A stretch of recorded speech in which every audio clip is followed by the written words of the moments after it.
കുറച്ച് മുമ്പ് കൺസൾട്ടിങ്ങിന് സമയത്ത് ഒരു പേഷ്യൻ്റ് വരുമ്പോൾ സാധാരണ രീതിയിൽ പേഷ്യൻസൊക്കെ കൺസൾട്ടിങ് റൂമിൽ ഒന്നുമില്ലാതെ ഒരു അത്യാവശ്യപ്പെട്ട ബാഗ് മാത്രമായിട്ട് വരാം. ഒരു പ്രായമുള്ള ഒരു ഉമ്മ വന്നത് വലിയൊരു കവറുമായിട്ടാണ്. ഞാൻ വിചാരിച്ച അവരെ പ്രധാനപ്പെട്ട എന്തെങ്കിലും സാധനം കവറിലുണ്ടാവും, അതുകൊണ്ട് വരുന്നതാണ്. പുറത്ത് വെച്ച പേഷ്യൻസ് ഉള്ള സമയത്ത് വേറെ ആരും എടുത്ത് പോയിട്ടൊന്നും പറയാൻ പറ്റില്ലല്ലോ. അപ്പോൾ കയറി വന്നതിന് ശേഷം എന്നോട് പറഞ്ഞു, ഡോക്ടറെ ഞാൻ പറഞ്ഞു പ്രിസ്ക്രിപ്ഷൻ എവിടെ എന്തെങ്കിലും പറയാം. ഡോക്ടർ ഞാൻ കൺസൾട്ടിങ്ങിന് വന്നതല്ല. ഞാൻ എന്തപ്പോൾ വന്നേ? അപ്പോൾ അതല്ല ഡോക്ടറെ, ഞാൻ ഇത് നിങ്ങൾക്ക് തരാൻ വേണ്ടി വന്നതെന്നാണ്. നോക്കുമ്പോൾ വലിയൊരു കവറാണ്. ആപ്പിളുണ്ട്, മുന്തിരിയുണ്ട്, സാധാ പഴമുണ്ട്, കുറേ സാധനങ്ങൾ. ഞാൻ ഇതൊക്കെ എനിക്കായിട്ട് എന്താ തന്നെ? ഡോക്ടറെ എനിക്ക് ഇത്രയും കാലമായിട്ട് ഇപ്പോൾ ഏകദേശം 60-65 വയസ്സുള്ള പേഷ്യൻ്റാണ്. 10-40 വർഷമായിട്ട് ഞാൻ വേദന സഹിച്ച് ജീവിക്കുകയായിരുന്നു. ഈ പൈൽസ് എന്നുള്ള ബുദ്ധിമുട്ട് എനിക്ക് ആരോടും പറയാൻ പറ്റിയിരുന്നില്ല. കാരണം എനിക്ക് എൻ്റെ മക്കളോട് പോലും തുറന്ന് പറയാൻ പറ്റാൻ എനിക്ക് നാണായിരുന്നു. അപ്പോൾ അത് ഞാൻ ഡോക്ടറെ അടുത്ത് തന്നെ സ്ഥിരമായിട്ട് വേദനയും കാര്യങ്ങളും വരാറുണ്ട്, അത് മാറാറുണ്ട്. പക്ഷേ പൈൽസ് ഞാൻ ഡോക്ടറോട് പോലും പറയാറില്ല. 1-2 വർഷമായിട്ട് സ്ഥിരമായിട്ട് എന്നെ കാണിക്കുന്ന പേഷ്യൻ്റാണ്. പക്ഷേ എനിക്കത് മടിയാണ് ഡോക്ടറെ, പുറത്തൊരാളോട് പറയാൻ വളരെ പ്രയാസമാണ്. പക്ഷേ ഈ അടുത്ത കാലത്തായിട്ട് എനിക്ക് നിൽക്കാനും ഇരിക്കാനും പറ്റാത്തൊരവസ്ഥ വന്നു. പൈൽസ് അതിൻ്റെ വളരെ ഫൈനൽ സ്റ്റേജിലെത്തി. മൂത്രമൊഴിക്കാൻ പ്രയാസമായി, ഭക്ഷണം കഴിക്കാൻ പറ്റാത്ത, കിടക്കാൻ പറ്റാത്ത ബുദ്ധിമുട്ട്. അപ്പോൾ ഞാൻ ഡോക്ടറെ അടുത്ത് വന്നു. അന്ന് ആ സമയത്താണ് ആദ്യമായിട്ട് ഞാൻ ഡോക്ടർ പറഞ്ഞു, ഡോക്ടർ 5 ദിവസം കൊണ്ട് തന്നെ എനിക്ക് വളരെയധികം ആശ്വാസം ലഭിച്ചു. പിന്നീട് ഞാൻ അതിൻ്റെ ഒരു നന്ദി സൂചകമായിട്ടാണ് ഡോക്ടറെ വന്നത്. കാരണം ഞാൻ പറഞ്ഞ ഇങ്ങനത്തെ ബുദ്ധിമുട്ട് നിങ്ങൾ ആദ്യം പറയുകയാണെങ്കിൽ നമുക്ക് വളരെ എളുപ്പം തന്നെ മാറ്റാവുന്നതാണ്, കോംപ്ലിക്കേറ്റഡ് പോകാത്തതാണെന്ന് പറഞ്ഞ് ഡോക്ടറെ അത് ഈ രൂപത്തിലാണ് പേഷ്യൻസ് ഈ ഒരു അസുഖത്തെ കണ്ടുവരുന്നത്. കാരണം അത് പുറത്ത് ആരോടും പറയില്ല. അതാണ് ഈ വിഷയം പറയാനുള്ള പ്രധാനപ്പെട്ട കാരണം. ഗിഫ്റ്റ് കിട്ടിയത് വലിയൊരു സംഭവമായിട്ടല്ല ഞാൻ പറഞ്ഞത്. കാരണം സാധാരണ സ്ത്രീയാണ്. ഇപ്പോൾ ഒരു കൊണ്ടുവന്ന ഗിഫ്റ്റ് എന്ന് പറഞ്ഞാൽ നല്ല വാല്യുബിളാണ്. എന്നെ സംബന്ധിച്ചിടത്തോളം വളരെ സന്തോഷം തന്നെയാണ്. സാധാ ഗിഫ്റ്റാണ് കൊണ്ടുവന്നത്. പക്ഷെ ഞാൻ ഈ വിഷയം പറയാനുള്ള കാരണം ആ സ്ത്രീ തരണമെങ്കിൽ, ആ ഗിഫ്റ്റ് എനിക്ക് തരണമെങ്കിൽ എത്രമാത്രം ആശ്വാസമാണ് ആ ബുദ്ധിമുട്ട് ഈ ഒരു അസുഖത്തിൽ നിന്ന് അവർ കിട്ടിയിട്ടുള്ളത്. ജീവിതത്തിൽ പൈൽസ് എന്നുള്ളൊരു ബുദ്ധിമുട്ട് ഒരു പ്രാവശ്യം അനുഭവിച്ച വ്യക്തികളാണെങ്കിൽ ഈ വിഷയം ഞാൻ പറയാതെ തന്നെ അവർക്ക് മനസ്സിലാവും. കാരണം ആ വ്യക്തിക്ക് കൃത്യമായിട്ട് ഉറങ്ങാൻ പറ്റില്ല. നിങ്ങൾക്ക് മറ്റു പല അസുഖങ്ങളും ഇപ്പോൾ തലവേദനയൊക്കെയാണെങ്കിൽ കിടന്ന് ഉറങ്ങാൻ പറ്റും, പൈൽസ് ആണെങ്കിൽ ഉറങ്ങാൻ പറ്റില്ല. നിങ്ങൾ ബാത്റൂമിൽ തുടർച്ചയായിട്ട് പോകേണ്ടി വരും, പക്ഷേ മൂത്രമൊഴിക്കാൻ പോലും പറ്റാറില്ല. ശോധനയല്ല, കൃത്യമായ മൂത്രം പോലും പോകാറില്ല, പോയിട്ട് തിരിച്ചു വരേണ്ട അവസ്ഥ. പിന്നീട് നിങ്ങൾക്ക് വളരെ അതികഠിനമായ ശോധനയുടെ ബുദ്ധിമുട്ട്, വയറ്റിൽ പോകാതെ തിരിച്ചു വരിക, ബാത്റൂം പോവുക, വീണ്ടും തിരിച്ചു വരിക, ഒരു ഫുഡ് പോലും കഴിക്കാൻ പറ്റാത്ത അവസ്ഥ, ഇരിക്കാൻ പറ്റാത്ത അവസ്ഥ, ഒരു കാര്യത്തിനും കോൺസെൻട്രേഷൻ കൊടുക്കുക. പണ്ട് കാലങ്ങളിൽ ചില ആൾക്കാർ ചോദിക്കാറുണ്ട്, പെട്ടെന്ന് വയലൻ്റ് ആകുമ്പോൾ നിനക്കെന്താ പൈൽസിൻ്റെ ബുദ്ധിമുട്ടുണ്ടോ എന്ന് ചോദിക്കും. കാരണം അത്രത്തോളം ബുദ്ധിമുട്ടിക്കുന്ന ഒരു അസുഖമാണ് പൈൽസ്. ഇന്ന് പൊതുവെ നമ്മൾ പലയിടത്തും കാണാറുണ്ട് പൈൽസ്, ഫിസ്റ്റുല, ഫിഷർ.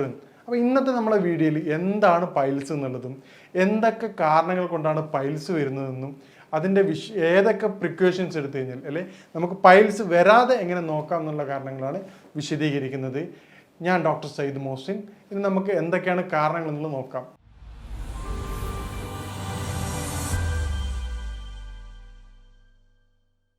ഇതുപോലെ തന്നെ വേറൊരു പേഷ്യൻ്റ് വന്നിരുന്നു. ആ പേഷ്യൻ്റ് പറഞ്ഞത് അത് പറഞ്ഞ പോലെ ഏജ് അല്ല, യൂത്തായിരുന്നു. അപ്പോൾ അന്ന് കൗമാരക്കാരൻ യുവാവായിരുന്നു. അപ്പോൾ ഡോക്ടർ എന്ന് പറഞ്ഞു, ഞാൻ സ്റ്റുഡൻ്റാണ് ഡോക്ടറെ, എനിക്ക് ഒരു പ്രശ്നം ഉണ്ടായിരുന്നു, കോൺസ്റ്റിപ്പേഷൻ. പിറ്റേന്ന് വന്ന് ഒരു യാത്ര ചെയ്തു. ഇന്നലെ രാത്രി ഞങ്ങൾ ട്രിപ്പ് പോയ സമയത്ത് ബീഫായിരുന്നു കഴിച്ചിരുന്നത്. അപ്പോൾ ബീഫ് കഴിച്ചതിന് ശേഷം പിറ്റേന്ന് രാവിലെ എനിക്ക് ബ്ലീഡിങ് ഉണ്ടായി. സമാനമായൊരവസ്ഥ ഇതിന് മുമ്പ് ഉണ്ടായിരുന്നു എന്നാണ്. അപ്പോൾ അവരാരോ ഈ പറഞ്ഞ പോലെ പൈൽസ് മാറിയതുകൊണ്ടാണ് വീണ്ടും റെഫറലായിട്ടാണ് എൻ്റെ അടുത്ത് വരുന്നത്. അപ്പോൾ ഞാൻ പറഞ്ഞു, നിങ്ങളുടെ ശരീരത്തിൽ ബീഫ് കഴിച്ചുകൊണ്ടാണ് ബുദ്ധിമുട്ട്. അപ്പോൾ എന്നോട് അവർ ചോദിച്ചു, ഡോക്ടർ എനിക്ക് മാത്രം എന്താണ് ബീഫിൻ്റെ പ്രശ്നം? ഇതേ ബീഫിൻ്റെ പ്രശ്നം മറ്റുള്ള എൻ്റെ കൂടെയുള്ള ഫ്രണ്ട്സ് കഴിച്ചിരുന്നല്ലോ. ഞാൻ അവർക്ക് ചോദിച്ചു, ഫുഡ് പോയ്സണോ മറ്റോ കാരണങ്ങൾ കൊണ്ടാണോ ഈ ബുദ്ധിമുട്ട് വന്നതെന്നുള്ള അടിസ്ഥാനത്തിൽ ഞാൻ അവരോട് സംസാരിച്ചു. അവർക്ക് ആർക്കും യാതൊരുവിധ ബുദ്ധിമുട്ടില്ല. അപ്പം ഞാൻ അവരോട് പറഞ്ഞു, ഓരോരുത്തരുടെയും ശരീരപ്രകൃതം വ്യത്യസ്തമാണ്. ശരീരത്തിൽ ചൂട് കൂടുതലുള്ള ആൾക്കാർക്കാണ് പൊതുവെ പൈൽസ് കണ്ടുവരാറുള്ളത്. ഇത്തരത്തിൽ ചൂട് കൂടുന്ന പേഷ്യൻസ് അവർ കഴിക്കുന്ന ചില ഭക്ഷണ കാര്യങ്ങൾ പൈൽസിനെ ട്രിഗർ ചെയ്യാറുണ്ട്. അതിൽ ഏറ്റവും പ്രധാനപ്പെട്ട ഒരു വില്ലനാണ് ബീഫ്. ഈ ബീഫ് കഴിക്കുന്ന ശരീരത്തിൽ വളരെയധികം ചൂട് പെട്ടെന്ന് വർദ്ധിക്കും. ബീഫ് കഴിക്കുന്നതിന് പകരം നിങ്ങൾ പോത്തിറച്ചി കഴിക്കുന്നതാണെങ്കിൽ ഈ പ്രയാസം കണ്ടുവരാറില്ല. കാരണം പോത്തിറച്ചിയുടെ നേച്ചറിൽ തണുപ്പാണ്. അതുപോലെ നിങ്ങൾ കാട കഴിച്ചാൽ പ്രയാസമാണ്, ചിക്കൻ കമ്പാരിറ്റീവ്ലി കഴിക്കുന്നതിന് ബുദ്ധിമുട്ടില്ല. അതുപോലെ അയില, മത്തി വളരെയധികം അപകടകരമാണ്. ചില പേഷ്യൻസ് വെജിറ്റേറിയനായ പേഷ്യൻസ് എന്ന് പറയും, ഡോക്ടർ എനിക്ക് പൈൽസ് ഉണ്ട്. അപ്പോൾ ആൾക്കാർ ചോദിക്കും, വെജിറ്റേറിയനായ വ്യക്തിക്ക് ഇങ്ങനെ പൈൽസ് വരും? വെജിറ്റേറിയൻ നേരത്തെ പറഞ്ഞ ചൂട് കൂടുന്ന ചില ഭക്ഷണങ്ങളുണ്ട്, അതിൽ ഏറ്റവും പ്രധാനപ്പെട്ട കാരണമാണ് മുരിങ്ങക്കായ, കൈപ്പക്ക. ഇത് കഴിക്കുകയാണെങ്കിൽ പൈൽസ് വളരെയധികം സ്ട്രോങ് ആവാറുണ്ട്. ഇതുപോലെ പൈൽസിൻ്റെ കാരണങ്ങൾ എന്താണെന്ന് നമുക്ക് പരിശോധിക്കാം. പൈൽസിൻ്റെ ഏറ്റവും പ്രധാനപ്പെട്ട കാരണം സഡൻഡറി ലൈഫ് സ്റ്റൈൽ തന്നെയാണ്. പൈൽസ് എന്നുള്ളത് ഒരു പൂർണ്ണമായിട്ട് രോഗം മാത്രമല്ല, അതൊരു ബോഡി കാണിക്കുന്ന ഒരു വാർണിംഗ് സിംറ്റംസ് കൂടിയാണ്. നമ്മൾ എന്ന് തെറ്റിക്കുന്നോ ആ സമയങ്ങളിലൊക്കെ നമുക്ക് പൈൽസ് വരും. ഉദാഹരണത്തിന് കൃത്യമായിട്ട് ഉറക്കമില്ലായ്മ, ഇറഗുലറായിട്ട് ഉറങ്ങുന്ന വ്യക്തിക്കാണ് നോർമലി ചില പേഷ്യൻ്റ് റംസാന് ശേഷം പൈൽസിൻ്റെ പേഷ്യൻ്റ് വളരെയധികം കൂടും. കാരണം എന്താണെന്ന് പറഞ്ഞു കഴിഞ്ഞാൽ രാത്രി ഉറക്കം ഒഴുകിക്കൊണ്ട് രാവിലെ സുബഹിക്ക് ശേഷം അവർ ഉറക്കം ഉണ്ടാവാറുള്ളത്. അത് അവരുടെ കൃത്യമായ ശോധനയ്ക്ക് വളരെയധികം പ്രയാസം സൃഷ്ടിക്കാറുണ്ട്. അപ്പോൾ അവിടെ നിന്നാണ് നമ്മൾ കൃത്യമായ ഉറക്കത്തിൻ്റെ വാല്യൂ മനസ്സിലാക്കേണ്ടത്. കൃത്യമായിട്ടുള്ള ഉറക്കമില്ലായെങ്കിൽ അത് പൈൽസിൻ്റെ ഏറ്റവും പ്രധാനപ്പെട്ട വില്ലനാണ്. തുടർച്ചയായിട്ട് നിങ്ങൾ പൈൽസ് കൊണ്ട് ബുദ്ധിമുട്ടുകയാണെങ്കിൽ നിങ്ങൾ കൃത്യമായ ഉറക്കം നിർബന്ധമായിട്ടും ഉറപ്പുവരുത്തേണ്ടതാണ്. രണ്ടാമത്തെ പ്രധാനപ്പെട്ട വില്ലനാണ് സഡൻഡറി ലൈഫ് സ്റ്റൈലിലുള്ള വളരെ കുറച്ചുള്ള ഫിസിക്കൽ മൂവ്മെൻറ്റ്സ്. നമ്മുടെ ജീവിതം പരിശോധിച്ച് നോക്കുക. ഒരു ദിവസത്തിൽ എത്ര മിനിറ്റാണ് ഞാൻ ആക്റ്റീവ് എന്നുള്ളത് നോക്കുക. നമുക്ക് നോക്കിയാൽ അത്ഭുതപ്പെടും. ഒരു 5 മിനിറ്റ് താഴെ മാത്രമേ നമുക്ക്, കാരണം എന്താണ്, ഡോർ ടു ഡോറാണ് നമ്മുടെ വാഹന സൗകര്യങ്ങൾ. വളരെ കുറച്ച് മൂവ്മെൻറ്റ്സ് നമ്മൾ ചെയ്യാറുള്ളൂ. അപ്പോൾ ഇത്തരത്തിൽ ചെയ്യുമ്പോൾ എന്ത് ചെയ്യും, നമ്മുടെ സ്മാർട്ട് വാച്ച് എല്ലാവരുടെ കയ്യിലുണ്ട്, ഫോണുണ്ട്, നമുക്ക് ട്രാക്ക് ചെയ്യാൻ പറ്റും ആക്ടിവിറ്റീസ്. ആ രൂപത്തിൽ മിനിമം ഡെയിലി ഒരു 13 ഡേ ബിലോ ആണെങ്കിൽ 1 hour എങ്കിലും നിർബന്ധമായിട്ടും ഫിസിക്കൽ ആക്ടിവിറ്റീസ് ചെയ്യേണ്ടതാണ്. നിങ്ങൾക്ക് സൈക്ലിംഗ് ഉപയോഗിക്കാം. സൈക്ലിങ്ങിൻ്റെ പ്രത്യേകത എന്താണെന്ന് പറഞ്ഞു കഴിഞ്ഞാൽ അത് മടുക്കാത്തൊരു ആക്ടിവിറ്റീസാണ്. അതുപോലെ ജിമ്മിൽ പോവാം. എന്ത് തന്നെ ആയിക്കഴിഞ്ഞാൽ ഫിസിക്കൽ ആക്ടിവിറ്റീസ് വളരെ നിർബന്ധമാണ്. പിന്നീടുള്ള പ്രധാനപ്പെട്ട കാരണമാണ് വെള്ളത്തിൻ്റെ കുടിയുടെ അളവ് കുറവ്. വെള്ളത്തിൻ്റെ അളവ് കൂടി വളരെ കുറവാണ്. പെർ kg വെച്ചിട്ട് നമ്മൾ പറയുകയാണ്, ബോഡി വെയിറ്റ് പറയുകയാണെങ്കിൽ 20 to 25 kg ഉള്ള വ്യക്തികളാണെങ്കിൽ പെർ 25 kgക്ക് 1 ലിറ്ററാണ് WHO കണക്ക് പറയാറുള്ളത്. അപ്പോൾ 100 കിലോ വ്യക്തിയാണെങ്കിൽ 3 to 4 ലിറ്റർ നിർബന്ധമായിട്ട് വെള്ളം കുടിക്കേണ്ടതാണ്. അപ്പോൾ സെൽഫായിട്ടുള്ള സ്വന്തമായിട്ടുള്ള ബോട്ടിൽ വെച്ചുകൊണ്ട് നിങ്ങൾ വെള്ളം കൂടി നിർബന്ധമായിട്ട് കുടിക്കേണ്ടതാണ്. ഈ അടുത്ത കാലത്ത് ഇതുപോലെ തന്നെ ഒരു സ്റ്റുഡൻറ്റ് വന്നിരുന്നു, പെൺകുട്ടിയാണ്. അവൾ പഠിക്കുകയാണ്, പഠനം മാത്രമാണ് കോൺസെൻട്രേറ്റ് ചെയ്യുന്നത്, കൃത്യമായ ഭക്ഷണം ഇല്ല, വെള്ളം കുടിയില്ല. പിന്നീട് ഈ 2ാമത്തെ ദിവസം എക്സാമിന് തൊട്ട് മുമ്പ് പൈൽസും കൊണ്ടാണ് വന്നിട്ടുള്ളത്. അപ്പോൾ ഇത്തരത്തിൽ കൃത്യമായ ദഹനവും വെള്ളം കൂടി ഇല്ലെങ്കിൽ പൈൽസ് വളരെ പെട്ടെന്ന് പിടിക്കപ്പെടുന്ന ഒരു അസുഖമാണ്. ഇനി പൈൽസിൻ്റെ ലക്ഷണങ്ങൾ എന്താണെന്ന് നമുക്ക് പരിശോധിക്കാം. പൈൽസ് വന്ന വ്യക്തികൾക്ക് അറിയാൻ പറ്റും, പൈൽസ് കൂടിക്കഴിഞ്ഞാൽ നമുക്ക് കൃത്യമായി ഈ സിറ്റിംഗ് ബുദ്ധിമുട്ടായിരിക്കും. അതുപോലെ ശോധന പോകുമ്പോൾ വളരെയധികം പ്രയാസമായിരിക്കും. പിന്നീട് ബ്ലീഡിങ് ഉണ്ടാവാറുണ്ട്. പിന്നീടുള്ള ഏറ്റവും ബുദ്ധിമുട്ടാണ് നമുക്ക് യൂറിൻ പാസ് ചെയ്യാൻ ടെൻഡൻസി ഉണ്ടാവും, പക്ഷേ യൂറിൻ പാസ് ചെയ്യില്ല. ഈ പ്രധാനപ്പെട്ട 4 ലക്ഷണങ്ങൾ പൈൽസിൻ്റെ ഉള്ളത്. ഇനി എത്ര തരമാണ് പൈൽസ് ഉള്ളത് നമുക്ക് നോക്കാം. പൈൽസ് പ്രധാനമായും 4 തരത്തിലാണുള്ളത്.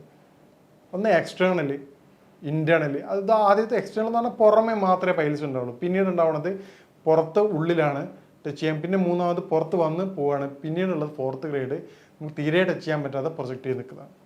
അപ്പോൾ ഈ തരത്തിലാണ് പൈൽസിൻ്റെ ഗ്രേഡ് ചെയ്തിട്ടുള്ളത്. ഇനി പൈൽസും ഫിസ്റ്റുലയും ഫിഷസും എന്താ നമുക്ക് നോക്കാം. പൊതുവെ നമ്മൾ ബസ് സ്റ്റാൻഡിലൊക്കെ നോക്കിയാൽ മനസ്സിലാവുന്ന കാര്യമാണ്, ഒന്നിച്ചാണ് എവിടെ ആയാലും ഈ 3 അസുഖത്തെയും ഒരുമിച്ചാണ് പറയാറുള്ളത്. അതിൻ്റെ പ്രധാനപ്പെട്ട കാരണം പൈൽസ് ആൾക്കാർ തെറ്റിദ്ധരിക്കുന്നതുകൊണ്ടാണ്. ഫിസ്റ്റുല എന്നുള്ള അസുഖം പൈൽസിൻ്റെ നേരത്തെ പറഞ്ഞതുപോലെ ലക്ഷണങ്ങൾ വളരെ സിവിയർ ആയിരിക്കും. ഫിസ്റ്റുല എന്നുള്ള വ്യക്തികൾക്ക് നോർമലി പല കാരണങ്ങൾ കൊണ്ട്, പ്രധാനപ്പെട്ട ലക്ഷണം സഡൻഡറി ലൈഫ് സ്റ്റൈൽ തന്നെയാണ്, കാരണങ്ങൾ കൊണ്ടും എക്സ്റ്റേണൽ ഒരു ട്രാക്ക് ക്രിയേറ്റ് ചെയ്യും.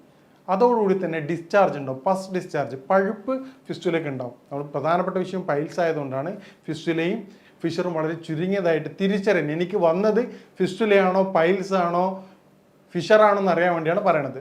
പസ് ഉണ്ടാവും, ചില പഴുപ്പ് നിർബന്ധമായിട്ടുണ്ടാവും.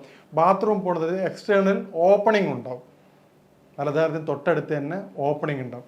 ഫിഷർ എന്ന് പറയുന്നത് നമ്മൾ മലം പാസ് ചെയ്യുന്ന സമയത്ത് പ്രഷർ കൊടുത്തിട്ട് സൈഡുകളിൽ, മലദ്വാരത്തിൻ്റെ സൈഡുകളിൽ നമ്മൾ നോക്കിക്കഴിഞ്ഞാൽ ചെറിയ ക്രാക്കുകൾ ഉണ്ടാവും. അല്ലെങ്കിൽ മലം പാസ് ചെയ്യുന്നവർ അത്ര ബുദ്ധിമുട്ടുണ്ടാവില്ല, ക്ലീൻ ചെയ്യുന്ന സമയത്ത് ഇവർക്ക് വളരെയധികം പ്രയാസമായിരിക്കും. ഈ തരത്തിലാണ് നമുക്ക് നോർമലി പൈൽസും ഫിസ്റ്റുലും ഫിഷേഴ്സും ഡിഫറൻഷിയേറ്റ് ചെയ്യാൻ സഹായിക്കാറ്, അതായത് വ്യത്യസ്തത മനസ്സിലാക്കാൻ സഹായിക്കാറുള്ളത്. ഇനി എന്താണ് പൈൽസിന് നമുക്ക് ചെയ്യാൻ പറ്റുന്ന ഹോം റെമഡീസ് നോക്കാം. ഏറ്റവും പ്രധാനപ്പെട്ട വില്ലനായിട്ടുള്ള കോൺസ്റ്റിപ്പേഷൻ നമ്മൾ പൂർണ്ണമായിട്ടും ഒഴിവാക്കേണ്ടതാണ്. കോൺസ്റ്റിപ്പേഷന് കാരണമാകുന്ന ശീലങ്ങൾ കണ്ടെത്തിക്കൊണ്ടത് പൂർണ്ണമായിട്ടും വർജിക്കേണ്ടതാണ്. കൃത്യമായിട്ടുള്ള വെള്ളം കൂടി ഉറപ്പുവരുത്തേണ്ടതാണ്. രാത്രി ഭക്ഷണത്തിന് ശേഷം സലാഡ് നിർബന്ധമായിട്ട് കഴിക്കേണ്ടതാണ്. രാവിലെ വെറും വയറ്റിൽ മാതളനാരങ്ങ ജ്യൂസ് നിർബന്ധമായിട്ട് കുടിക്കേണ്ടതാണ്. ഭക്ഷണത്തിൽ ചുക്കിൻ്റെ അളവ് വർദ്ധിപ്പിക്കേണ്ടതാണ്.